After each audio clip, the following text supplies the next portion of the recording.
నిగనిగలాడాలంటే rose వాటర్లో కుంకుమ పువ్వు కలిపి ముఖానికి రాసుకుంటే చర్మం నిగనిగలాడుతుంది. 1 టేబుల్ స్పూన్ గంధపు పొడి, 2 టేబుల్ స్పూన్ల కుంకుమ పువ్వు, 2 టేబుల్ స్పూన్ల పాలు కలిపి పేస్ట్లా చేసుకోవాలి. ఈ మిశ్రమాన్ని ముఖానికి రాసుకోవాలి. తర్వాత మృదువుగా మర్దన చేసుకుని 20 నిమిషాల తర్వాత నీళ్లతో శుభ్రంగా కడిగేసుకోవాలి. వారానికి ఒకసారి ఈ ఫేస్ ప్యాక్ వేసుకుంటే చర్మం మెరిసిపోతుంది. కాఫీని ఐస్ క్యూబ్స్లో వేసి ఫ్రిడ్జ్లో పెట్టండి. అవసరమైనప్పుడు ఆ క్యూబ్స్ను తీసుకుని ముఖంపై మర్దన చేసుకోండి. దీనివల్ల బ్లడ్ సర్క్యులేషన్ పెరుగుతుంది.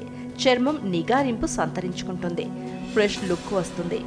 తాజా చేపలు, అవిసెలు, బాదం వీటిలో ఒమేగా ఫ్యాటీ యాసిడ్స్ ఎక్కువ. ఇవి చర్మంలో తేమను బయటకు వెళ్లనివ్వకుండా కాపాడి చర్మం ఎప్పుడూ మెరుస్తూ ఉండేలా చేస్తాయి.